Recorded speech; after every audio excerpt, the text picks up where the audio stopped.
2026 ഓണം പെൻഷനും അനുബന്ധ ആനുകൂല്യങ്ങളും സംബന്ധിച്ച ഏറ്റവും പുതിയൊരു അപ്ഡേഷനാണ്. അപ്ഡേഷൻ മുഴുവൻ കാണാൻ ശ്രമിക്കുക. പെൻഷൻ വിതരണമാണ്. ഓണത്തോടനുബന്ധിച്ച് സാമൂഹ്യ സുരക്ഷാ പെൻഷനുകളുടെ വിതരണം ആരംഭിച്ചു കഴിഞ്ഞിട്ടുണ്ട്. ബാങ്ക് അക്കൗണ്ടുകൾ വഴിയും സഹകരണ സംഘങ്ങൾ വഴിയും പെൻഷൻ തുക വിതരണം ഇപ്പോൾ ചെയ്തുകൊണ്ടിരിക്കുകയാണ്. അപ്പോൾ കിട്ടാത്തവർ എത്രയും പെട്ടെന്ന് ബാങ്കിൽ ഒന്ന് അന്വേഷിക്കുക. അല്ലാത്തവർക്ക് കൈകളിലേക്ക് ഉടൻ തന്നെ എത്തിച്ചേരുന്നതാണ്.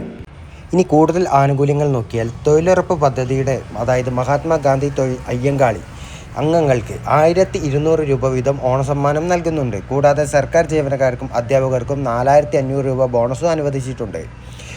ഇനി പെൻഷൻ വർധനവിനെക്കുറിച്ചുള്ള സംശയമാണ്. സെപ്റ്റംബർ മാസം മുതൽ അടിസ്ഥാന പെൻഷൻ 3000 രൂപയാക്കി ഉയർത്താനുള്ള നടപടികൾ സർക്കാർ ആരംഭിച്ചിട്ടുണ്ട്. ഇതിനായി ഗുണഭോക്താക്കൾ മസ്റ്ററിംഗ് നിർബന്ധമായും പൂർത്തിയാക്കേണ്ടതുണ്ട്. ഇനിയുള്ള നിർദ്ദേശങ്ങളാണ്. പെൻഷൻ തുക കൈപ്പറ്റാൻ സഹകരണ സംഘം ജീവനക്കാർക്ക് യാതൊരുവിധ ഫീസും നൽകേണ്ടതില്ല. എന്തെങ്കിലും തടസ്സമുണ്ടെങ്കിൽ ബന്ധപ്പെട്ട ബാങ്കിലോ അല്ലെങ്കിൽ തദ്ദേശ സ്വയംഭരണ സ്ഥാപനങ്ങളിലോ അന്വേഷിക്കുക.